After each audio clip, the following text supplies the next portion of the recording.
Amigos queridos, es día 13 de abril, día del maestro ecuatoriano. Les enviamos un saludo grande al iniciar la emisión de este día miércoles de El Comercio TV en las pantallas de Televicentro de Anita. Querido Robert, amigos televidentes, muy buenos días. Qué gusto poder compartir con ustedes una jornada más. Nuestro saludo fraterno, por supuesto, nuestras felicitaciones a los maestros ecuatorianos. Bueno, veamos lo que dice Diario El Comercio. Llegado a nuestra mesa de trabajo. En pantalla, los títulos importantes de edición impresa. Maestros y papás, equipo clave, dice.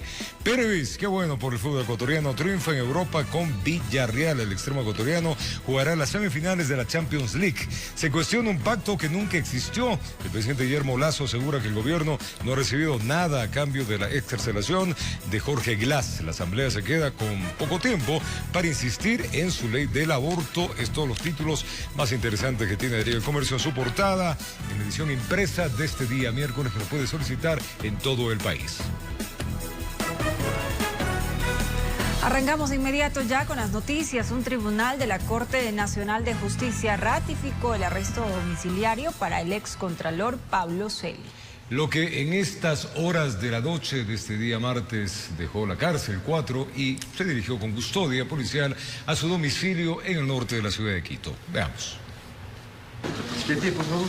Era un hecho. En cuestión de horas, Pablo Celi dejaba la cárcel 4 norte de Quito, una vez que el juez Luis Rivera, en el caso por presunto cohecho, en relación al empresario chino, ratificó lo resuelto por sus colegas de este lunes, en delincuencia organizada más conocido como el caso Las Torres, cambiando la prisión preventiva por arresto domiciliario. Sí, efectivamente ya está el arresto domiciliario en los dos procesos. Esperemos que ya en las próximas horas se realice el traslado. Y ya solamente es un tema del SNAI, un tema burocrático, y esperemos que ya todo transcurra normalmente.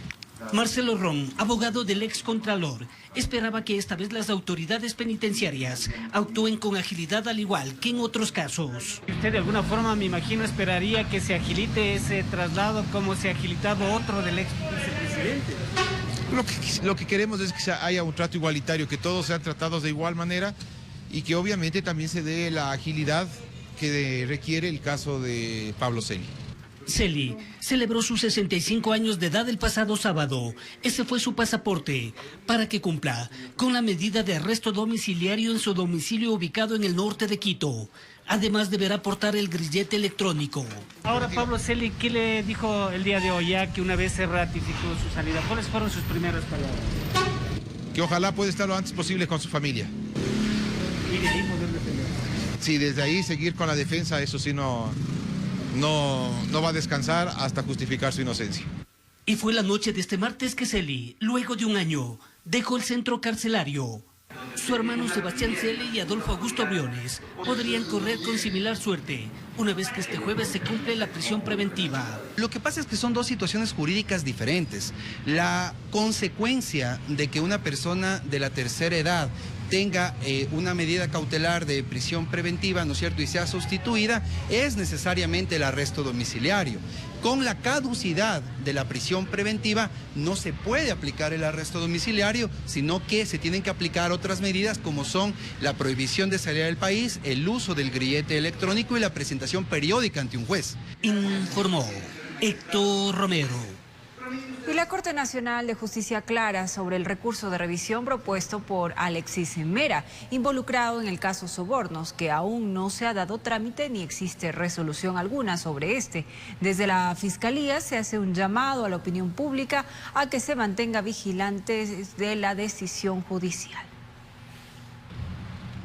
La Fiscalía General del Estado informó a través de un comunicado que ha sido notificada por la Corte Nacional de Justicia con la aceptación del recurso de revisión presentado por la defensa técnica de Alexis Mera, exsecretario jurídico del correísmo y sentenciado a 8 años de cárcel como coautor del delito de cohecho.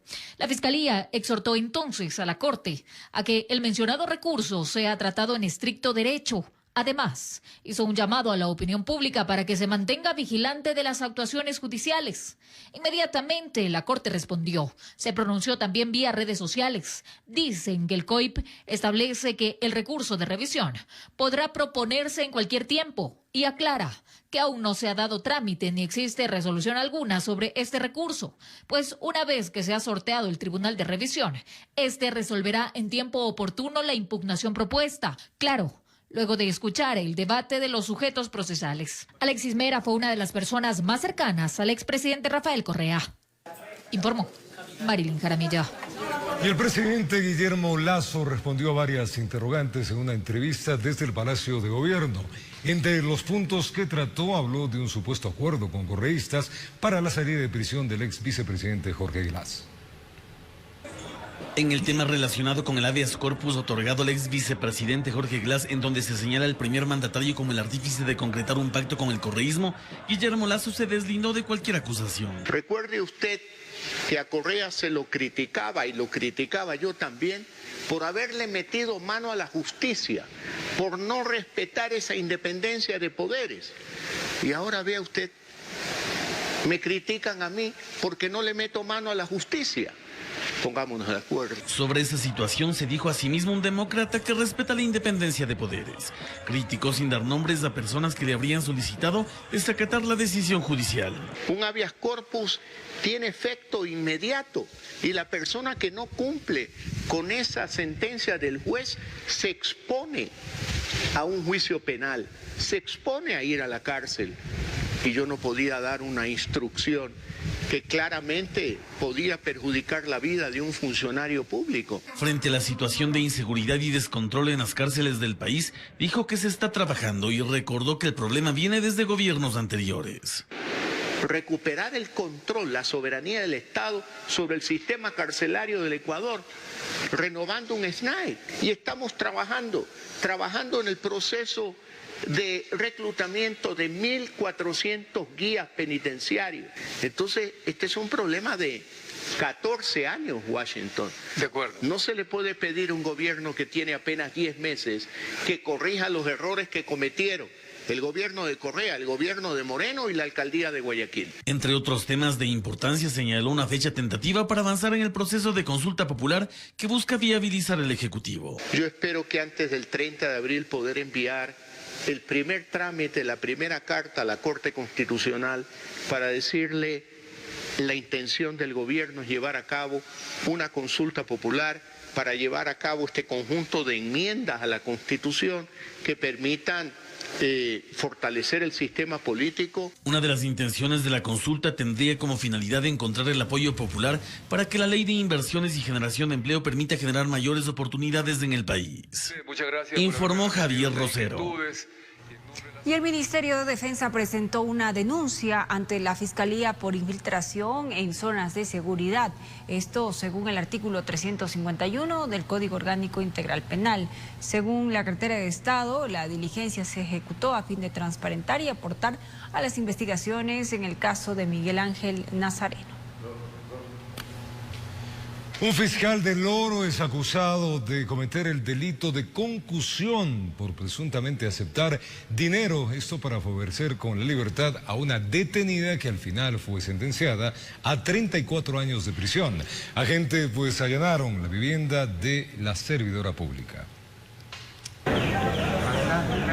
Funcionarios de la Unidad de Administración Pública de la Fiscalía y la Policía Nacional ejecutaron 2 allanamientos en el marco de la investigación por un presunto delito de concusión, donde están involucrados un fiscal y una abogada de libre ejercicio. Bueno, el delito de concusión se encuentra tipificado en el artículo 289 y específicamente o a grandes rasgos trata cuando un servidor público solicita algún tipo de dádiva o dinero, en este caso, para beneficiarse. En los allanamientos que se realizaron la noche del lunes 11 de abril, la unidad decomisó indicios como un arma de fuego, cartuchos, lácteos, joyas y un expediente. Bueno, la Fiscalía es una entidad que se tiene que manejar de manera transparente y es por esto que nosotros, todas nuestras actuaciones están sujetas no solamente al escrutinio público, sino más que todo tenemos que estar basados en la ética y en las buenas costumbres. No podemos nosotros permitir que nuestros funcionarios se vean tildados o se vean manchados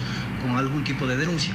La denuncia inició en el año 2018, donde los investigados fueron actores en una audiencia de un delito de robo agravado, donde una detenida fue sentenciada a 4 años de prisión. Esto indignó a los familiares, quienes presuntamente habían pagado para que el dictamen fuera a la libertad. Al apelar la sentencia se instaló nuevamente una audiencia, pero esta vez la condena fue de 34 años. Nosotros lo que queremos es esclarecer estos hechos para que se demuestre o la culpabilidad o la inocencia, porque nosotros lo que queremos es una entidad transparente. El fiscal provincial indicó que el funcionario denunciado seguirá en funciones en la entidad del Estado hasta que las investigaciones demuestren su culpabilidad o inocencia. Informó Richard Ceballos. Por continuar en nuestra sintonía, amigos televidentes, nosotros seguimos informando. La presidenta de la Asamblea Nacional catalogó como nula la calificación que el CAL hizo a una denuncia en su contra.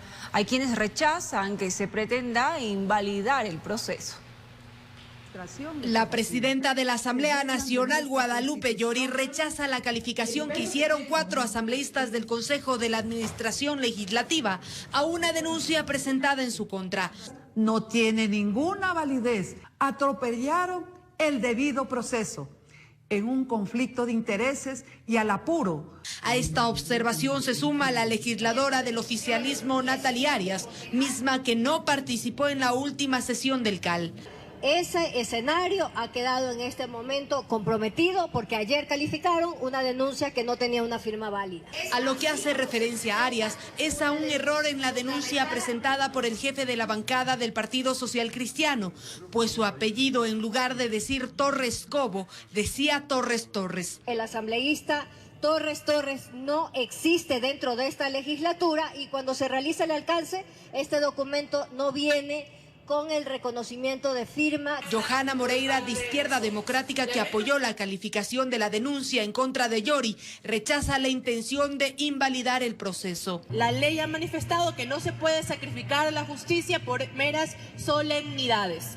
Por lo tanto, cuando se realiza el alcance con el apellido, corrigiendo el apellido, y cuando la firma, la rúbrica se realizó con los nombres de la misma persona, Luis Esteban Torres Cobo, y la denuncia incluso es presentada con yo, Esteban Torres Cobo, se puede obviamente articular que esta denuncia cumplía con los requisitos. Esteban Torres, quien puso la denuncia en contra de Guadalupe Llori, considera que la intención de anular este proceso sería un pretexto para que no se evalúe a la titular de la Asamblea Nacional. Como ya están acostumbrados a meter a la función judicial en temas meramente administrativos, no me sorprendería que sea la última patada de ahogado, pero lo que hizo ayer el CAL fue absolutamente legal.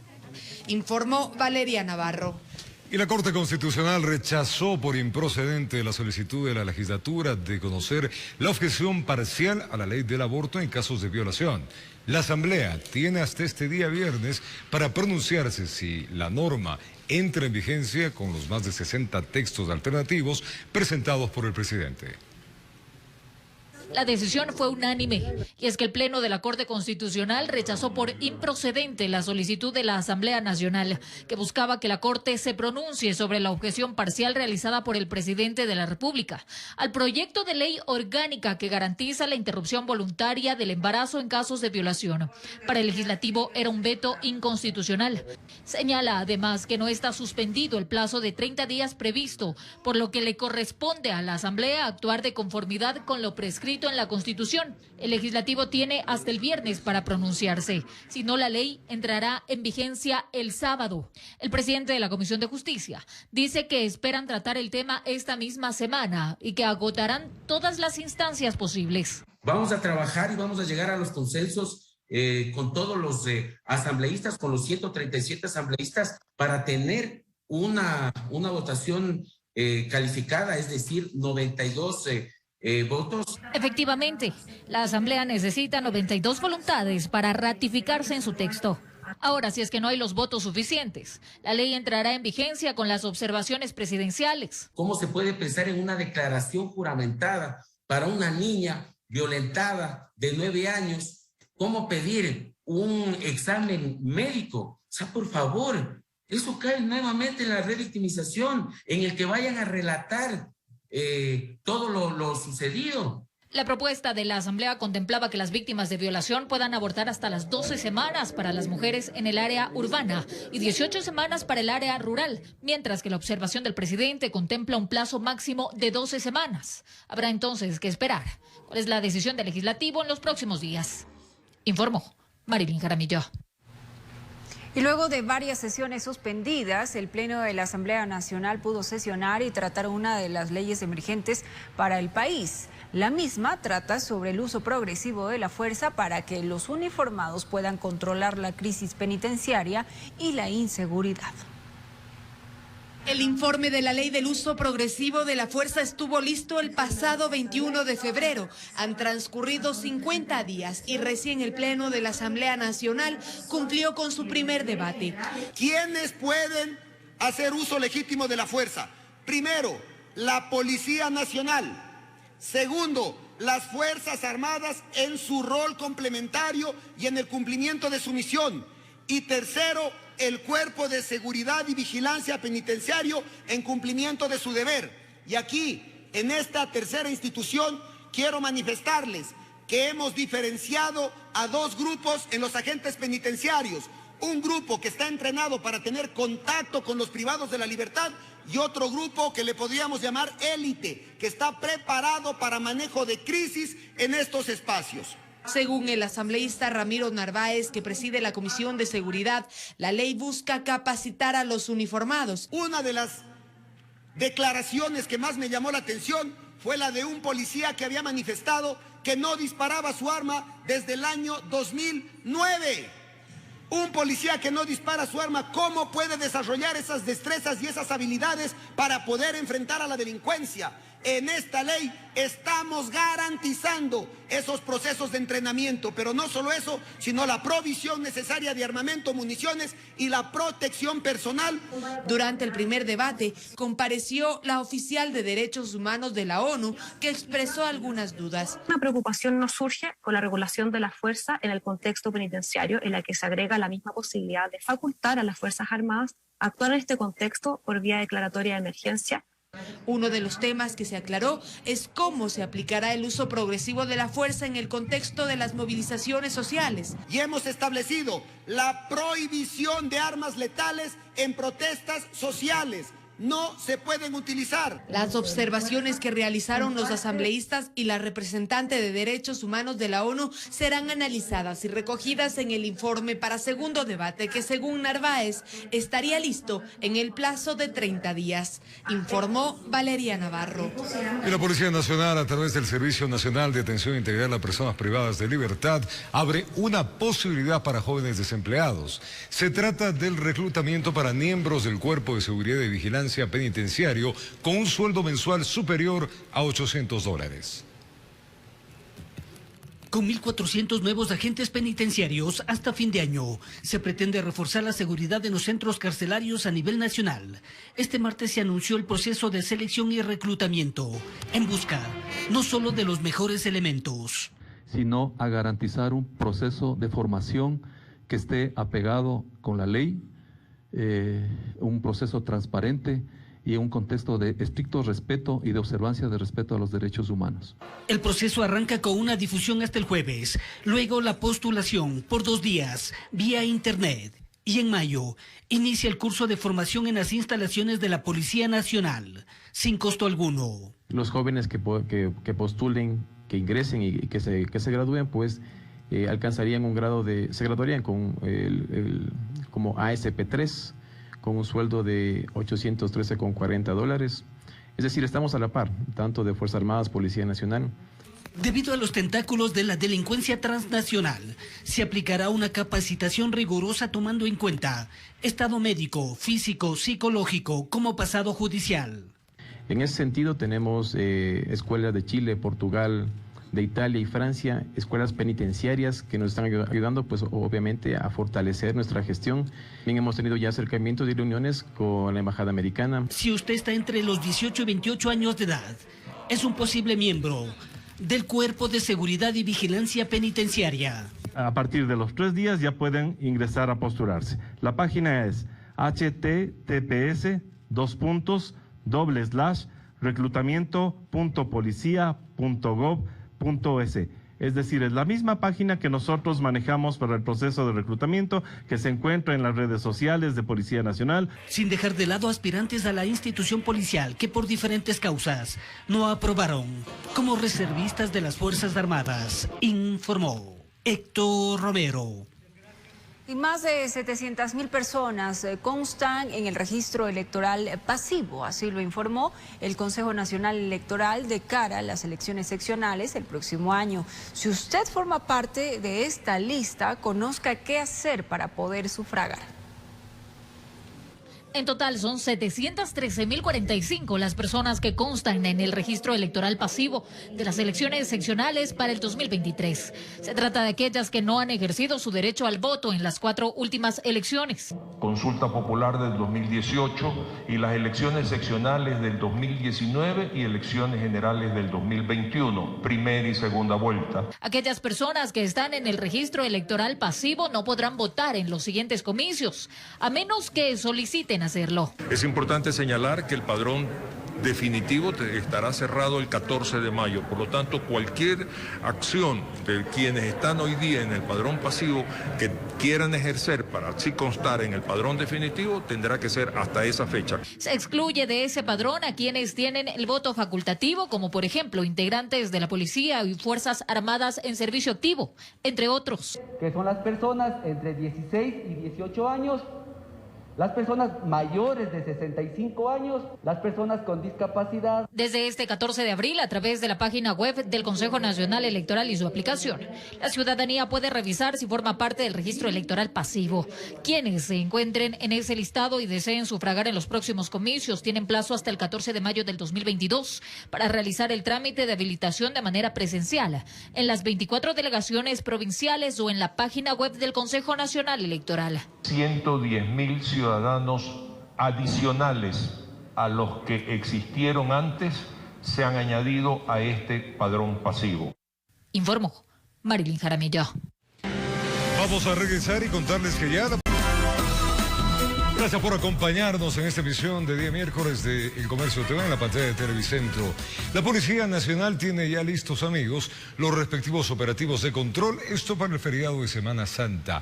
Se ha dispuesto un mega dispositivo de seguridad, se implementarán en los eventos, claro, religiosos, que seguramente congregarán a miles de personas y que se reactivan, claro, luego de 2 años de pandemia. 5 serán los mega operativos que la Policía Nacional implementará en los eventos de mayor concurrencia de personas con motivo de la Semana Santa. Este miércoles a las 16:30, cerca de 70 uniformados estarán custodiando dentro y fuera la Catedral Metropolitana en el tradicional arrastre de caudas. Y a eso también se suman policías de civil que pertenecen a la Policía Judicial para estar ubicados en diferentes sitios y garantizar de que la gente que va a participar en este evento no tenga ningún tipo de alteración del orden público y también algún tipo de delito. Para el jueves está prevista la procesión de la luz que iniciará en la Basílica hasta llegar a la Plaza de Santo Domingo. Se estima que asistan alrededor de 300 fieles. 84 servidores policiales estarán encargados de mantener el orden público. También va a participar en el operativo del recorrido de las 7 iglesias. Va a estar presente la Policía Nacional con 90 efectivos policiales que estarán ubicadas en diferentes lugares estratégicos para garantizar que la gente que está en este recorrido no sea objeto de algún delito. El operativo más fuerte será el viernes durante la procesión de Jesús del Gran Poder. 654 policías implementarán el dispositivo de seguridad. Se estima que más de 10.000 personas asistan a este evento. Del grupo de operaciones motorizadas, quien se encargará del resguardo de la procesión desde el inicio hasta el final. Tendremos personal de la UMO que realizarán el resguardo de las imágenes, de la imagen religiosa y también de la Virgen de la Dolorosa. También tendremos la presencia del GOE que se encargarán de resguardar las imágenes religiosas de Jesús del Gran Poder. Y así las otras unidades, cada uno que cumplirá con sus funciones específicas. El mismo día en horas de la tarde también brindarán resguardo a la procesión del silencio que se realizará en la Plaza de Santo Domingo. Vamos a participar 63 policías. A puertas de este feriado y en vista de la situación epidemiológica del país, que según las autoridades es el mejor momento de la pandemia, con indicadores menores al 5% de positividad, ratificaron medidas como la eliminación de aforos. Pero no olvidar que sus aforos deben ser hasta el 100%. No más allá de eso, no van a haber medidas restrictivas de movilidad porque los indicadores son absolutamente claros. Sin embargo, insistieron en la corresponsabilidad ciudadana a seguir manteniendo las medidas de bioseguridad, sobre todo el uso de la mascarilla. En Quito informó Adriana Rojas. Y en el Cantón Santa Elena se retomó la procesión del Baño de la Cruz, que por la Semana Mayor se realiza con la presencia de miles de feligreses que acompañan en una caminata la cruz de madera. Este acto de fe católica no se había realizado en los 2 últimos años. Después de 2 años, la fe católica nuevamente se vio reflejada en la procesión del Baño de la Cruz. Por la pandemia, este evento no se había realizado con la presencia de los feligreses. Este año, el acto religioso que se organiza todos los martes de Semana Santa congregó a miles de peninsulares que salieron desde la Catedral Emperatriz Santa Elena de este cantón. Por un español que vino acá a Santa Elena, que se llamaba Pedro Nativí, él trajo esta romería que también en España lo hacían. Entonces, desde ahí se viene celebrando y solo por la pandemia estos 2 años no se había podido hacer. La procesión tiene un recorrido de aproximadamente 6 kilómetros hasta llegar a la playa del balneario de Vallenita. Este es un acto de fe cristiana por la cual hemos ocurrido aquí en esta congregación con mi tía, porque ella es una señora de fe, igual que toda mi familia. En este trayecto se recorren 14 estaciones que simbolizan el Vía Crucis de Jesucristo. Es una fiesta única y particular de la provincia de Santa Elena. Es un momento de gracia especial que nos prepara con una mejor disposición para vivir a plenitud el misterio pascual de la muerte y resurrección del Señor. Al llegar a la iglesia Nuestra Señora de la Nube de Vallenita, la cruz es entregada a los pescadores, quienes se encargan de llevarla hasta el mar, donde cientos de feligreses también entran para lavar la cruz de madera y sumergirla en 3 ocasiones. Que haya mucha pesca, muchas bendiciones para toda la provincia de Santa Elena y el Ecuador entero, y que todo marche bien. De esta manera, los peninsulares demuestran su fe en Semana Santa. Desde la provincia de Santa Elena, informó Darwin Villao. Provecho a esta hora en el desayuno. Les seguimos contando que en una sesión solemne el GAD municipal de la ciudad de Cuenca rindió homenaje a la capital morlaca al cumplirse 465 años de la fundación. A este acto pues asistió el presidente de la República, Guillermo Lasso. Ahí el mandatario además visitó la zona de desastre en la parroquia Yasayausí. Veamos. La celebración de los 465 años de fundación de la capital Azuaya se desarrolló con varios actos oficiales, entre ellos la colocación de ofrendas florales al pie del monumento de Abdón Calderón. Otro de los actos importantes de recordación fundacional fue la sesión solemne conmemorativa en homenaje a la hidalga ciudad, ceremonia que contó con la presencia del primer mandatario. El alcalde Pedro Palacios hizo algunas peticiones al gobierno. Ahora es cuando debemos asumir el deber histórico de crear y de construir la Cuenca del futuro. Peticiones que fueron receptadas con cifras por el presidente Guillermo Lasso, quien comprometió su palabra para sus ejecuciones en obras. Con el apoyo privado, señor alcalde, impulsaremos los estudios para la nueva vía Cuenca-Guayaquil, tal como usted lo ha pedido. Y también los estudios para la nueva circunvalación, vía que está plasmada en el plan de ordenamiento territorial, que el gobierno ha asignado 26 millones de dólares para 11 obras de reparación vial. En este acto fueron condecorados ciudadanos que han aportado al adelanto de la urbe en sus diversos campos. Finalizando con su agenda de visita, el mandatario llegó al sitio del desastre ocurrido en la parroquia Sayosí, donde varios derrumbos causaron muerte y destrucción. Lasso entregó bonos solidarios a los damnificados. Desde la ciudad de Cuenca, informó Francisco Ramírez. Y el terremoto que sacudió a Manabí en el 2016 dejó varios testimonios de vida que se convirtieron en ejemplos para superar, por supuesto, momentos críticos en medio de la tragedia. En Pedernales aún existe gente viviendo en carpas. Vean ustedes. El pánico parecía interminable en 48 segundos.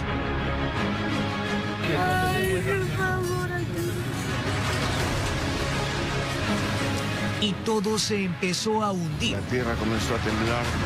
Antes de eso yo estaba conversando con un cliente que siempre venía. Pablo dentro del hotel donde laboraba en Puerto Viejo. Sábado que comenzó el evento a las 6:58 hasta el día lunes como a esta hora más o menos. ¿Perdiste la conciencia o te quedaste dormido? Perdí la conciencia en los primeros como unos media hora más o menos. Lo que hacía de techo mío, el piso siguiente, me alcanzó a rozar, pero cuando me coge de hecho me mata, si me coge de hecho me mata. 3 días bajo escombros y sin embargo la fe intacta. Teníamos para cuando la energía eléctrica se iba, prender el motor de emergencia y esa linterna apareció en mis pies y la pregunta que siempre me hago, ¿cómo llegó aquí a mis piernas? Eso para mí fue un milagro de Dios. Anteriormente hemos rescatado de ahí a 7 cadáveres, pero nunca perdimos las esperanzas de poder encontrar a alguien con vida. Seguimos acá. Esto que usted ve aquí, esto era Navarrete. Todo este lugar era la planada. Si no hubiera sido por la insistencia de su hija, prácticamente hubiesen sido sepultadas. Realmente así es. Y lo peor de todo que nunca me hubieran encontrado ni el rastro mío, porque inclusive yo no cargaba ninguna documentación que pudieran reconocerme. Yo llegué hasta mi casa. Hola, nanita. Hola. Yo sentí, lo vi el cielo en mis narices, lo vi tan cerca que yo dije entre mí, Dios, se acabó todo aquí, se acabó todo aquí. Y cuando escuché una trompeta o un carro que venía, ¡fum! Cojo a mi nieto y lo agarro y hago que la pared caiga sobre mí y nos caímos ambos sobre tierra. De esa manera le logré salvar la vida a mi nietecito y yo lo único que logré fue dañarme mi rótula y el tobillo, pero gracias a Dios viva estoy aquí. 7.8 grados en la escala de Richter dejó 671 muertes en 3 ciudades. 6 años después, la tragedia se extendió para cientos que tuvieron que ocupar la vía pública en la periferia de Pedernales. No tenemos agua, no hay luz, hay harto mosco, por si está todo montes. Fueron 3.429 réplicas y eternos los efectos colaterales. Cada vez y cuando nos acordamos, al menos cuando caminamos por los barrios periféricos también, que todavía subsiste, todavía hay pobreza, todavía hay destrucción. Pero su pueblo se niega al estanque. Ha levantado la cabeza y su luto frente al mar donde hundió. La pesadilla del 16 de abril. Que el día domingo en mi casa ya había un ataúd, me contaba mi señora, pues, que habían encontrado a un señor con las mismas características mías, pero en realidad no era yo, era otra persona. Con cámara de Hilario Vera, informó Jorge Escobar. Vamos a contarles. El Ministerio de Salud, amigos, aclaró que no es obligatorio presentar el carnet de vacunación con las 3 dosis. Esto para ingresar a los establecimientos comerciales o actividades no esenciales. Esto para que se quede claro. En el país, más de 5 millones de personas cuentan con la dosis de refuerzo contra el COVID. Veamos lo que dijo la ministra. Desde el próximo 18 de abril, la dosis de refuerzo contra el COVID-19 será considerada como parte del esquema completo de vacunación. Sin embargo, el Ministerio de Salud aclaró que no es obligatorio presentar el carnet de inmunización con las 3 dosis para ingresar a establecimientos comerciales o actividades no esenciales. 5,5 millones de ecuatorianos ya tienen tercera dosis. La mayoría de los ecuatorianos ya tienen 5 meses de haber recibido su segunda dosis. Ya pueden recibir su tercera dosis. Entonces les invitamos a que se sigan vacunando. Al momento en el país, 13.829.000 personas cuentan con las 2 dosis de la vacuna y 8.557 se han colocado la 4ª inyección contra el COVID-19. Está previsto que los refuerzos se apliquen a la población cada 5 meses, de acuerdo a los parámetros internacionales. Vamos a tener que vacunarnos hasta que en el mercado ya aparezca o se comercialice la vacuna para la enfermedad endémica.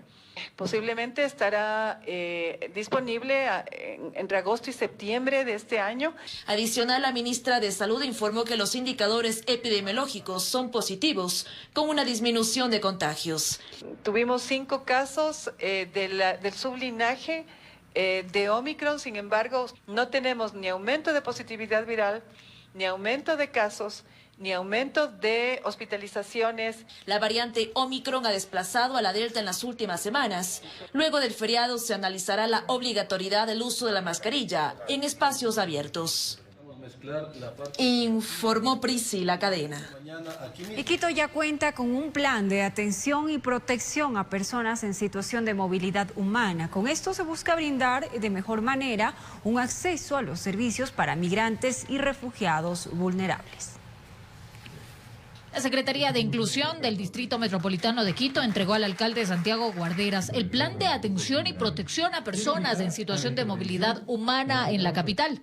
Este plan promueve el desarrollo de acciones, programas y proyectos orientados al mejoramiento de la calidad de los servicios. Este plan es el eje articulador del sistema de movilidad humana que comprende plan de atención y protección, Casa Metropolitana de la Movilidad Humana, Observatorio de Movilidad Humana y Red de Servicios. Este instrumento permitirá tomar decisiones integrales y acciones efectivas para brindar servicios a miles de extranjeros que por diversas circunstancias se han visto obligados a dejar sus países de origen. Sin embargo, ahora Ecuador es un país de destino de muchos latinoamericanos provenientes especialmente de Colombia y Venezuela, y Quito como principal receptora del mayor número de migrantes.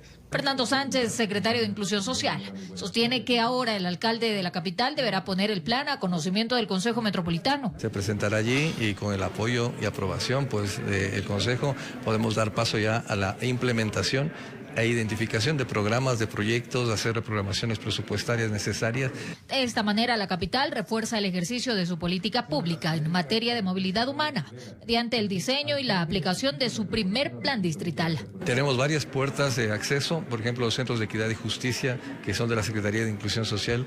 Esto es clave, por ejemplo, para todo lo que significa presentación de denuncias, demandas por abuso, por violación, por violencia. Informó Marilyn Jaramillo.